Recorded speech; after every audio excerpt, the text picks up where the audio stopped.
Hi there, business owner, and welcome to the 3Bs podcast, the place where we go beyond the numbers and dive into strategies to help you build a better business one step at a time. I'm your host, Stephanie, a multi-award-winning entrepreneur with over a decade of experience in the bookkeeping and accountancy world. If you're a business owner looking to streamline, grow, and get back the time that you deserve, you're in the right place. We're tackling real-world problems, answering tough questions, and digging deep into business building secrets in just 15 minutes each week. So are you ready to build a better business with confidence and clarity? Then let's go. Hello and welcome back to another episode of the 3Bs podcast, your go-to 15 minutes of inspiration, education and motivation each week, CPD certified, to help you build a better business.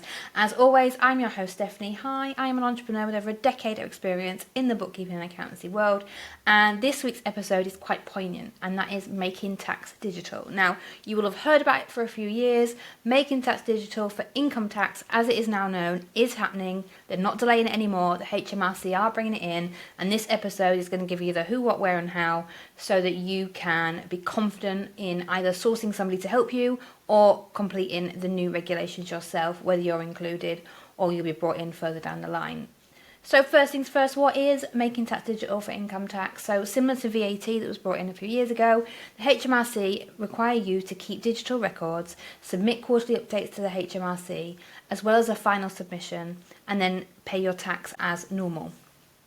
What's happening from the way we used to do it is, instead of a single self-assessment tax return, is those quarterly updates for self-employed income and rental income will go to them regularly, which will help predict your tax bill, help calculate your tax bill, and help you save for your tax. So it does sound scary, but I do believe it is a good thing. It is making bookkeeping mandatory. Your bookkeeping, keeping up to date with your income and expenses, is what is required, and it's not as scary as it sounds. Now, what's included with making tax digital? So originally there was going to be a big bang where everybody was going to be included in it if you earned over £10,000 in a year.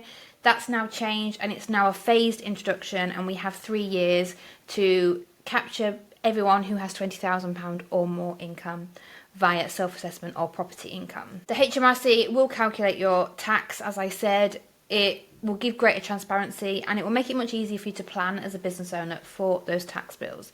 It does only apply to sole traders. So if you're a director of a limited company, you earn your money through a limited company, you will not be included or mandated into making tax digital for income tax as it stands. As always, when the budgets come around twice a year, the autumn statement or the spring budget, it can all change. The government can choose to change it, the HMRC can choose to change it and move the goalposts. But I do think, after all these years of it being delayed through COVID and post-COVID, I do think what we've got now is what's actually going to happen. So I wanted to spend today's episode with you, just explain it all in a bit more detail, because I know there's been lots of different names for it, different rules and regulations. That's all kind of been amended, and this is where we're standing at now.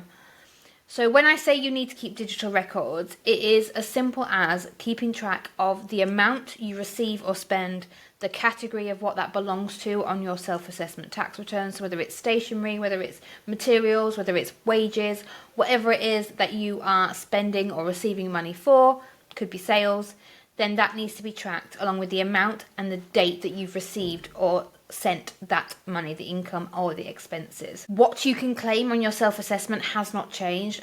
The way your tax return is laid out is not changing. The format's not changing. It's just simply that these quarterly updates will mean that you have to stay on top of it a little bit more regularly. And if you've been listening or watching this podcast for a while, you'll know that I am a massive advocate of getting that self-assessment done nice and early, because you've got all that information there ready for you, and then you can plan to pay that tax. It means that you're not scrabbling around in January when accountants are stressed out. You won't get as good of a service because they're on deadlines like you are. The tax year ends on the 5th of April. You have until the 31st of January to submit a self-assessment as it stands now.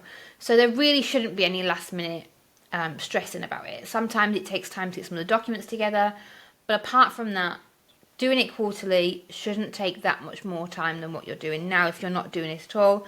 If you're already doing it, brilliant. At ABCS UK, my bookkeeping and accountancy practice, we made sure that we saw clients quarterly from the get-go. So it made it very easy for us to tell them that making tax digital is coming in, because actually we already see each other quarterly. We already have quarterly updates to their accounts and their tax predictions so that they know where they are. I often use the analogy that if I went to the doctor this morning and said I had a headache 6 weeks ago, they really couldn't help me. And it's the same when it comes to taxes. If you want to maximise all the allowances, make the most of your money, pay only the tax that you need to pay, you have to put the effort in throughout the tax year. You can't just wait till it's been and gone, because once that midnight on the 5th of April hits, there's nothing we can do about it. You've earned and spent what you've earned and spent. We can add the allowances. We can do what we can.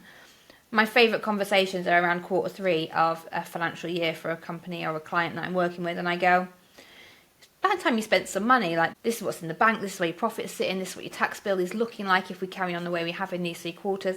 Now it might be the time to look at investing in upgrading your equipment or new uniforms or a marketing campaign. Whatever your business goals are, let's go and use that money that's in the profit in the business to invest into the business and reduce your tax bill whilst building a business. And it sounds simple, but so many business owners don't do it until the tax year has passed, and specifically those that are sole traders, so those that are self-employed. It's usually your smaller businesses. It can be bigger businesses, but it's your smaller businesses, it's your tradesmen, it's your hairdressers, it's the people that are going to work every day and maybe don't have time to sit down and go through their income. They spend their evenings doing their quotations and their invoicing and don't have time to follow it up, for example.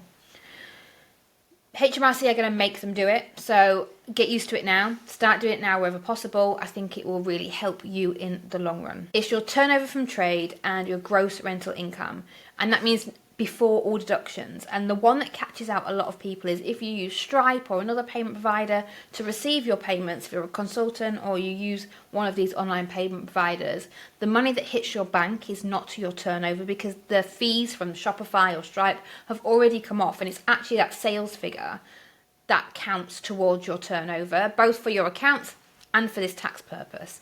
And it's a mistake I see made all the time. Your full turnover from trade, so from doing your business, whatever your business is, whatever you are invoicing for, whatever you are taking payment for, that is your turnover from trade, and your gross rental income. So if you rent out property either in the UK or abroad, that is also included in working out where these thresholds are of when you'll be mandated and brought in to this Making Tax Digital for income tax.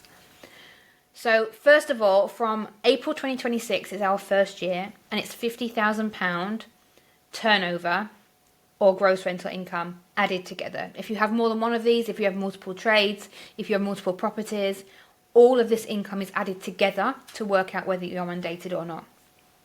And it's the 24-25 tax return that will dictate that £50,000 threshold. So the tax year that's just passed, the tax returns that we're all starting to do, the ones that are due in January 2026, those are the ones that will count for whether you're mandated or not. It is simply, if it's £50,000 or more, you'll be mandated in from April 2026.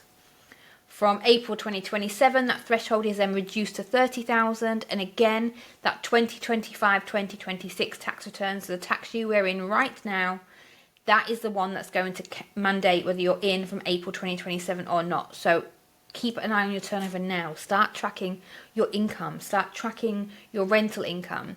If you wasn't 50,000 in 24-25, but you are going to be over that 30,000 in 25-26, you will then be mandated. So even if you didn't get 50,000 in 24-25 and then it's over 50,000 in 25-26, because it's over that £30,000 threshold, you will be mandated in from April 2027. And then in the spring budget, it wasn't spoken about on the TV, but it was in the supplementary pages. It was announced that it will be reduced to £20,000 the threshold from April 2028, which is your 26-27 tax return.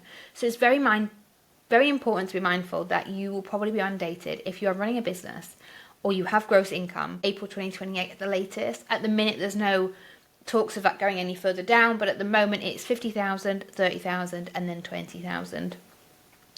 And if you want to try and calculate this in your tax returns, it's very simple. So you can go and get your 23-24 tax return and just have a look at the specific boxes in your full tax return and add those figures together to work out if you're mandated or not.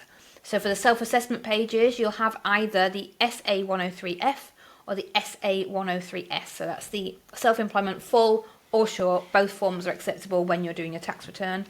If it's the SA103F, it's boxes 15 and 16. And if it's the SA103S, it's boxes 9 and 10. And then also the SA200, if box 3.6 will be included in the calculations.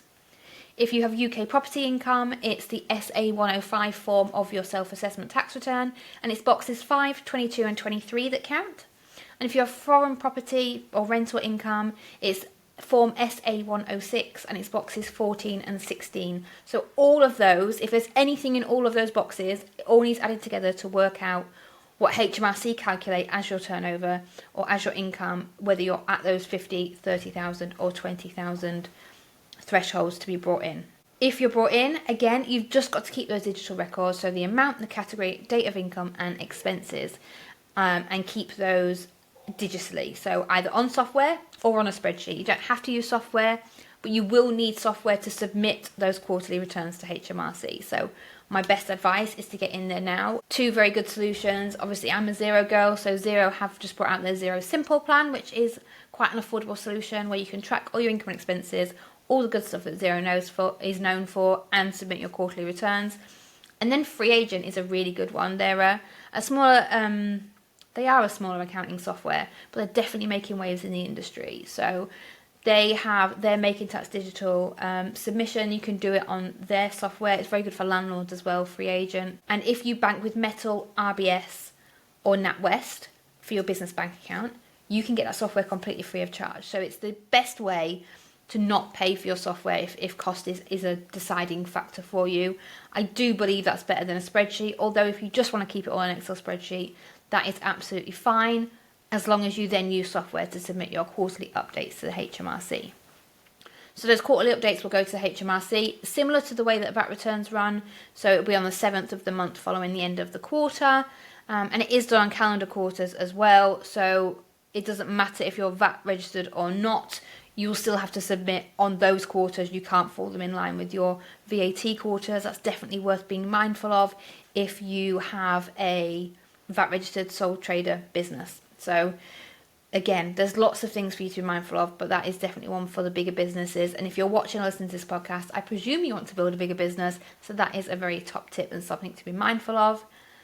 And then you will have your final submission. So your final submission after your 4 quarters will be very similar to the existing self-assessment or tax return, although you'll have done most of the work. So then it will be your final things like adding in your P60s, your pension contributions, and any allowances that haven't been declared in the quarterly updates to the HMRC. One of the biggest questions I get is, does that mean I've got to submit my tax quarterly? No, it does not mean you have to pay your tax quarterly.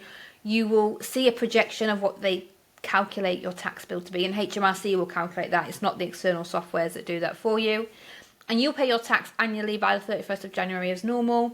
If you make payments on account on the 31st of July as well, then you'll still make your payments on account as normal.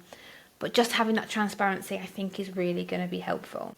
If you do have any questions or you are looking for a bookkeeper or accountant to help you with this sort of thing, helping you with the transition into this Making Tax Digital for income tax, do get in touch with me at ABCS UK. We are open for new clients right now. And like I say, we've been doing it quarterly for 3-4 years now. So it's not a huge jump or changing process for us. So we are definitely the experts to help you out.